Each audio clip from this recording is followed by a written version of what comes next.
Breaking news Congress senior నేత నిజామాబాద్ లోక్సభ కాంగ్రెస్ అభ్యర్థి జీవన్ రెడ్డి వివాదంలో ఇరుక్కున్నారు.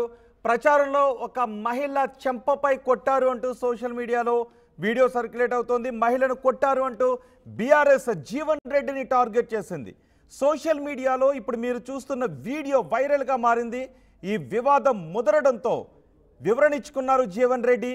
ఆప్యాయంగానే ఆ మహిళ చెంపపై అలా అన్నాను అంటూ జీవన్ రెడ్డి వివరణ ఇచ్చుకున్నారు. నిజామాబాద్ పార్లమెంట్ పరిధిలోని ఆర్మూర్ నియోజకవర్గంలో శుక్రవారం ప్రచారం నిర్వహించారు జీవన్ రెడ్డి. ఈ ప్రచారంలో తనకు పెన్షన్ రావడం లేదు అంటూ ఒక మహిళ ప్రశ్నించింది. ఎవరికి ఓటేశావు అంటూ మహిళ చెంపపై జీవన్ రెడ్డి కొట్టారు అంటూ బీఆర్ఎస్ ఆరోపిస్తూ ఒక ట్వీట్ కూడా చేశారు. కేటీఆర్ ట్వీట్ కూడా చేశారు. బీఆర్ఎస్ నేతలు ఈ వీడియోను సర్క్యులేట్ చేశారు. ఇది దురహంకారం అంటూ జీవన్ రెడ్డి దురహంకారం అంటూ కేటీఆర్ ట్వీట్ కూడా చేశారు. ఇప్పుడు ఈ ట్వీట్ వైరల్గా మారింది. కాంగ్రెస్ దురహంకారం అంటూ కేటీఆర్ చేసిన ట్వీట్ వైరల్గా మారింది. వీడియో కూడా ప్రస్తుతం సోషల్ మీడియాలో చక్కర్లు కొడుతోంది. ఈ వివాదం ముదురుతూ ఉండటంతో జీవన్ రెడ్డి వివరణ ఇచ్చుకున్నారు. ఆ మహిళను ఆప్యాయంగానే అలా కొట్టాను అంటూ ఆయన వివరణ ఇచ్చుకున్నారు. మా ప్రతినిధి మధుతో మాట్లాడదాం. మధు, ఆప్యాయంగానే ఆ మహిళను కొట్టాను అంటూ జీవన్ రెడ్డి వివరణ ఇచ్చుకున్నారు. కానీ బీఆర్ఎస్ నేతలు మాత్రం కాంగ్రెస్ దురహంకారం అంటుంది. అసలు వాస్తవం ఏంటి, ఏం జరిగింది? ఎగ్జాక్ట్లీ ఒక వృద్ధ మహిళ పెన్షన్ రావట్లేదు అనేటువంటిది కాంగ్రెస్ పార్టీ ప్రస్తుత ఎమ్మెల్సీ నిజామాబాద్ పార్లమెంట్ సభ్యుడిగా పోటీ చేస్తున్నటువంటి జీవన్ రెడ్డి సీనియర్ నాయకులు ఆయన ప్రచారంలో భాగంగా నిజామాబాద్ ఆర్మూర్ నియోజకవర్గంలో కలే తిరిగారు. ఆ మహిళ వచ్చి అక్కడ ఆమె బాధ చెప్పుకునే ప్రయత్నం చేసింది. 4 నెలల నుంచి పెన్షన్ రావట్లేదు నాకు, దీనికి సంబంధించి అనేటువంటి విషయంపైన అధికారులని నాయకులను అడుగుతా ఉన్నాను, ఎవరి నుంచి రెస్పాన్స్ లేదు అనేటువంటి ఆమె చెప్పడంతో ఆమె చెప్పపైన కొట్టారు. సీనియర్ కాంగ్రెస్ పార్టీ నాయకులు ఎమ్మెల్సీ నిజామాబాద్ కాంగ్రెస్ పార్టీ అభ్యర్థి జీవన్ రెడ్డి. ఇది సోషల్ మీడియాలో వైరల్ గా మారింది. ఈ వీడియో భారీగా షేర్ చేయడంతో వివాదం ముదడంతో ఆయన సర్ది చెప్పే ప్రయత్నం చేశారు. అయితే పక్కనే మొన్న జరిగినటువంటి అసెంబ్లీ ఎన్నికల్లో పోటీ చేసినటువంటి కాంగ్రెస్ పార్టీ అభ్యర్థి ఆర్మూర్ నుంచి పోటీ చేసిన అభ్యర్థి విజయ్ రెడ్డి కూడా ఉన్నారు.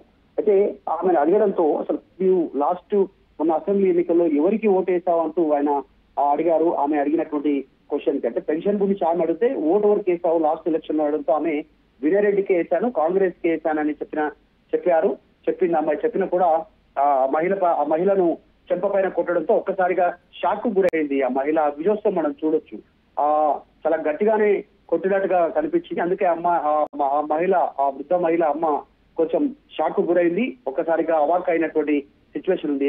ఏం జరుగుతుందో తెలుసుకునే లోపే మళ్ళీ సముదాయించే ప్రయత్నం చేస్తారు. వినయ్ రెడ్డి మాట్లాడారు. అక్కడ కాంగ్రెస్ పార్టీ అభ్యర్థి అసెంబ్లీలో పోటీ చేసిన అభ్యర్థి మాట్లాడారు. ఈ వీడియో సోషల్ మీడియాలో విస్తృతంగా ప్రచారం జరుగుతా ఉంది. ప్రస్తుతం ఇలాంటి వ్యక్తులకు ఎలా సపోర్ట్ చేస్తాము, ఇలాంటి ఆర్గన్స్ ఉన్నటువంటి వారికి అనేటువంటిది ట్విట్టర్ లో, ఫేస్బుక్ లో, వాట్సాప్ లో, దాంతో పాటు పార్టీలు ఇటు బీఆర్ఎస్ అటు బీజేపీకి సంబంధించినటువంటి పార్టీలు ఈ వీడియోను విస్తృతంగా వైరల్ చేస్తా ఉన్నాయి.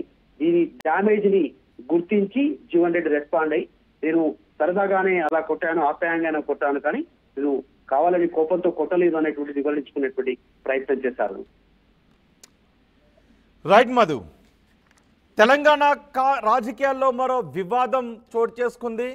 జీవన్ రెడ్డి ఒక మహిళను కొట్టారు అంటూ బీఆర్ఎస్ నేతలు ఆరోపిస్తూ ఇప్పుడు మీరు చూస్తున్న వీడియోను పోస్ట్ చేశారు. సోషల్ మీడియాలో ఈ వీడియో వైరల్గా మారింది. నిజామాబాద్ పార్లమెంట్ పరిధిలోని ఆర్మూర్ నియోజకవర్గంలో శుక్రవారం జీవన్ రెడ్డి ప్రచారం నిర్వహిస్తూ ఉన్నారు. ఆ సమయంలో తనకు పెన్షన్ రావడం లేదు అంటూ ఒక మహిళ అడిగింది, ప్రశ్నించింది. ఆ సమయంలో ఎవరికి ఓటు వేశావంటూ మహిళ చెంపపై జీవన్ రెడ్డి కొట్టారు. ఇది వైరల్గా మారడంతో వివాదం ముదరడంతో జీవన్ రెడ్డి వివరణ ఇచ్చుకున్నారు. ఆప్యాయంగానే అలా కొట్టాను అంటూ జీవన్ రెడ్డి వివరణ ఇచ్చుకున్నారు. అయితే బీఆర్ఎస్ మాత్రం ఇది కాంగ్రెస్ దురహంకారం అంటూ ట్వీట్ చేసింది. బీఆర్ఎస్ నేతలు కాంగ్రెస్ దురహంకారం అంటూ మండిపడుతున్నారు.